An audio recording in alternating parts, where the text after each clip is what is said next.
अगला प्रश्न है, किसी कार्य को आरंभ करते समय तो मेरे भीतर बड़ा जोश खरोश रहता है, किंतु क्रमशः वक्त के साथ साथ जोश ठंडा पड़ जाता है, मैं क्या करूं? बड़ी कॉमन प्रॉब्लम है लोगों की ये। शुरुआत तो बड़े तेजी से होती, काफी कुछ करने वाले हैं, धीरे धीरे कूल डाउन हो जाते हैं।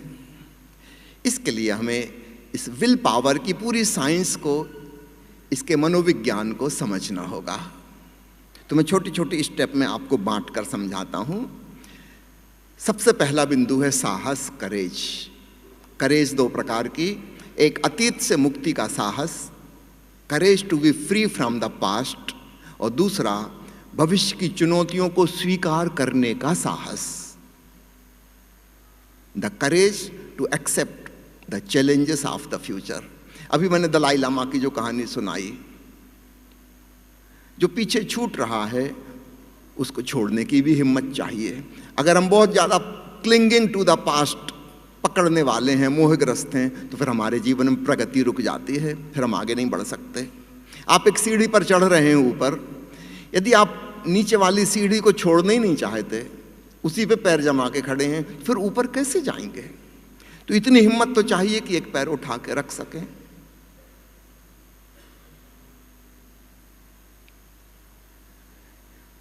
तो यह साहस चाहिए। तो अतीत से मुक्त होने का अभी तक हमारे जीवन का एक खास पैटर्न रहा है। क्या हम में हिम्मत है कि इसको छोड़ के हम आगे निकल सकते हैं? निश्चित रूप से कुछ नया होगा, नए में कुछ समस्याएं भी होंगी, सब कुछ अच्छा ही अच्छा नहीं होगा। क्या हम तैयार हैं फेस करने के लिए कि जो होगा देखेंगे? तब हमारे जीवन में उन्नति होनी शुरू होती है, हमारी विल पावर मजबूत होती है। दूसरा बिंदु है संतुलन, बैलेंस। किन चीज़ों में बैलेंस? हमारे भीतर तीन फैकल्टी हैं, दिल, दिमाग और एक अंतःकरण, अंतरात्मा।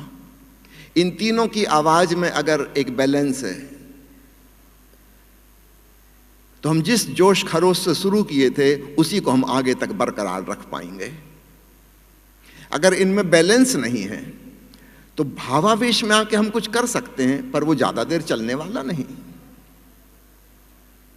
इस बात को समझना, ये जो तीन फैकल्टी हैं, हमारा हृदय है भावनाओं का केंद्र, हमारा मस्तिष्क है विचार का, तर्क का केंद्र, और हमारी अंतरात्मा है जो डिसाइड करती है कोई चीज़ शुभ है कि अशुभ, अच्छी है कि बुरी, करना है कि नहीं। यदि इन तीनों में एक सामंजस्य है, आप वैचारिक रूप से राजी हैं, आपकी तर्क शक्ति कह रही कि हाँ ये काम ठीक है करेंगे, उसमें भाव भी है, लगन भी है, इसमें मजा आएगा, आनंद आएगा, और आपकी अंतरात्मा भी सपोर्ट कर रही है कि बिल्कुल ठीक, तब ये काम होकर रहेगा। अगर इन तीनों में तालमेल नहीं है, समझो कोई व्यक्ति बहुत सेंटिमेंटल है, भावनात्मक, वो भाव में आकर कुछ निर्णय तो कर लिया, लेकिन अगर उसकी अंतरात्मा ही कचोट रही है और उसकी तर्क शक्ति भी उसके खिलाफ है, तब भीतर से सपोर्ट नहीं मिलेगी। भावावेश में आप आके कुछ छलांग लगा जाओगे 2-4 कदम, बस फिर ठंडे पड़ जाओगे, क्योंकि आपका ही मन आपको वापस खींच रहा है, आपका अंतःकरण, आपकी कॉन्शियंस तैयार नहीं है। इसी प्रकार कोई व्यक्ति बहुत विचारशील हो सकता है, वो किसी तर्क से प्रभावित होकर, किसी अन्य व्यक्ति की बातों में आकर, कोई किताब पढ़कर कोई निर्णय कर सकता है, लेकिन अगर उसके भीतर भाव नहीं है, लगन नहीं है, वो जो जुनून और दीवानगी होनी चाहिए, यदि वो मिसिंग है तो कुछ बात बनेगी नहीं, 2-4 दिन में मामला ठंडा पड़ जाएगा।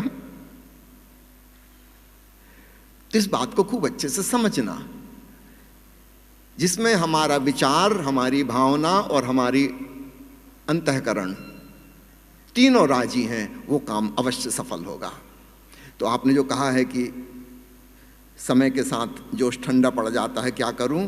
आप देखना, शायद यहाँ संतुलन नहीं हो पा रहा। तो फर्स्ट स्टेप मैंने कहा साहस, दूसरी स्टेप कहा मैंने संतुलन, तीसरी स्टेप है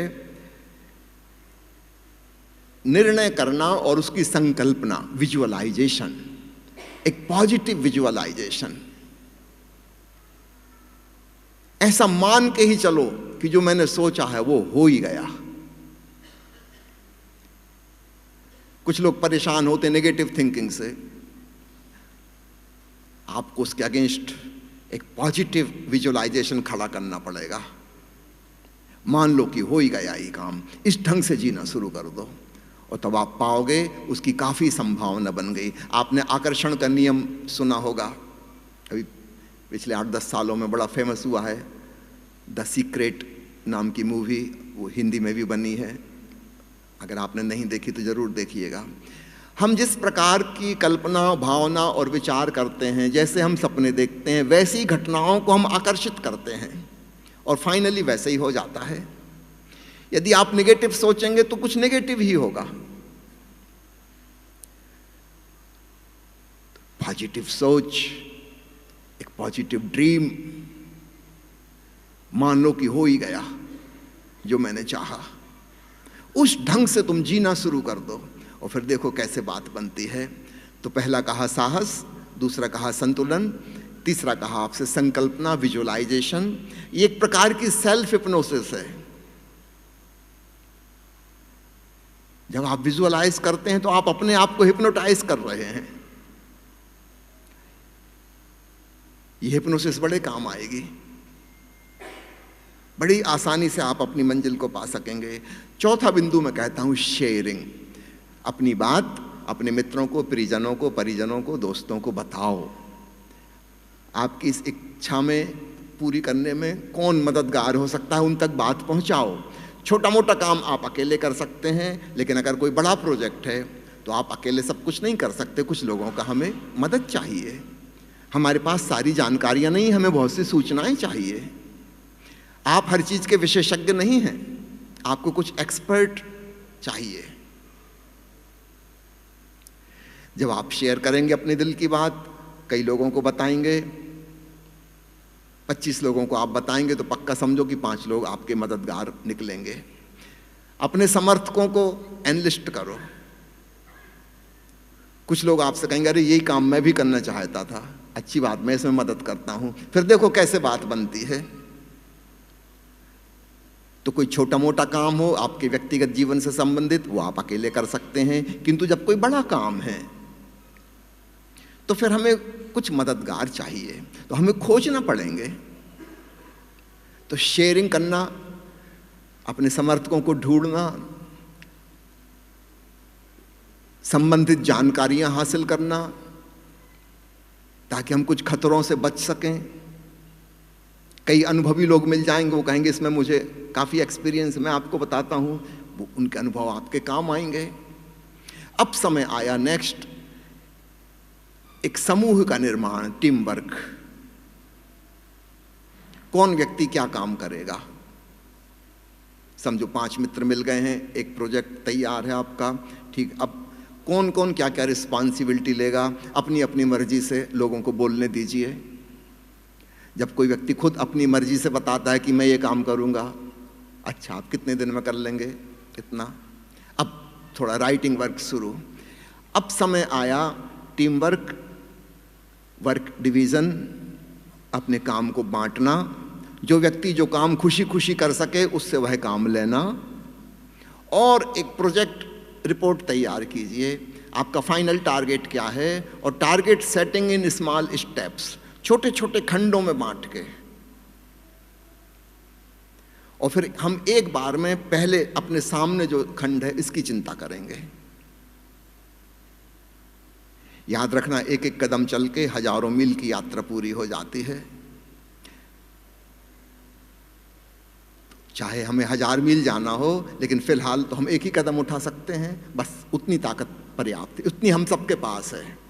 तो दिशा तय कर लो, जाना कहाँ है, टारगेट क्या है, हमारा साधन क्या है, कौन संगी साथी है।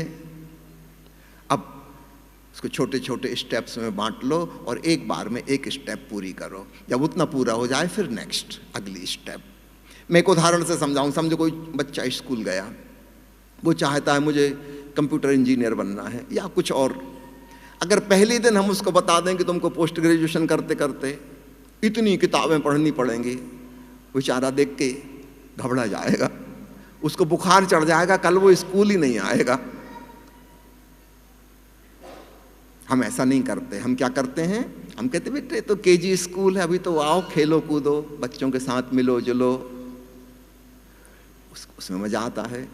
साल 6 महीने वो इसमें लगा रहता है, ABCD सिखा दी, 10 तक गिनती सिखा दी, पास हो गया, खुश। अगले साल आया, गिनती थोड़ी और बढ़ा दी, 100 तक कर दी, छोटे छोटे शब्द 2-2, 3-3 अक्षर के सिखा दिए, बच्चा खुश। फिर अगली क्लास में थोड़ा और बड़े शब्द सिखा दिए, छोटे सेंटेंस बता दिए, जोड़ना घटाना बता दिया। अगली क्लास में मल्टीप्लिकेशन सिखा दिया। धीरे धीरे बढ़ती जाएगी चीज़, और एक दिन हाई स्कूल पास हो जाएगा, ग्रेजुएशन हो जाएगी, पोस्ट ग्रेजुएशन हो जाएगी, डिग्री हासिल हो जाएगी। अगर हम पहले ही दिन बहुत लंबा सोच लें तो फिर हम घबरा जाएंगे, नर्वस ब्रेकडाउन हो जाएगी। हमको लगता है इतना तो हम नहीं कर सकते, इतनी हमारी क्षमता नहीं है। जो लोग नर्वस हो जाते हैं उनका काम बिगड़ जाता है। और ये कौन लोग हैं जो नर्वस होते हैं? जो दूर का सितारा देखते हैं, उनको पता है कि हमारी औकात के बाहर है, ये नहीं होने वाला, और फिर सच में नहीं होगा। मैं आपसे निवेदन करता हूं, ये भूल कभी नहीं करना। ठीक है, दूर का सितारा दूर है, हम उसको थोड़े खंडों में बांट लें। कितने समय में हमें अभी फर्स्ट स्टेप क्या है हमारी, वो करें। जब उतनी हो जाएगी तो सेकंड स्टेप, जब वो हो जाएगी तो थर्ड स्टेप।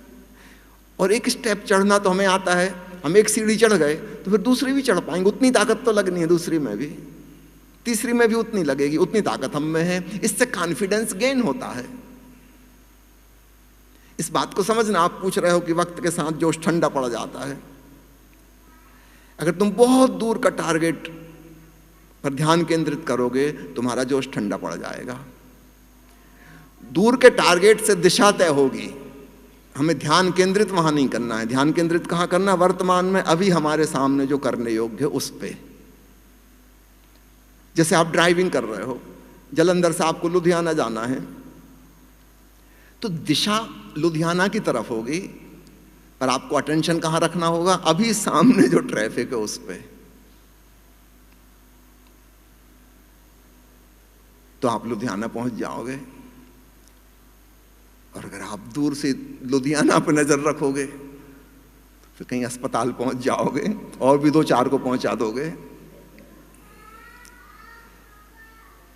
इसके बाद अगली बिंदु आती है, अब श्रम करो, अपनी मेहनत में लगो, अब तपस्या का समय आया। सब कुछ तैयार हो गया, साहस है, संतुलन है, शेयरिंग कर ली, समर्थकों को ढूंढ लिया, टीम वर्क शुरू कर दिया, टारगेट सेटिंग हो गई, स्मॉल स्टेप्स में बांट लिया। अब आया समय, करो, डू समथिंग।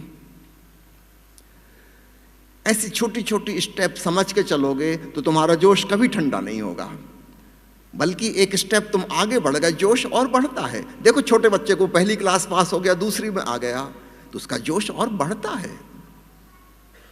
अब दूसरी से मैं तीसरी क्लास में आ गया, साहस और बढ़ गया, अब ये भी कर लूंगा। इस प्रकार चलो, फिर कभी जोश ठंडा नहीं पड़ेगा। और फिर आखिरी स्टेप है सफलता।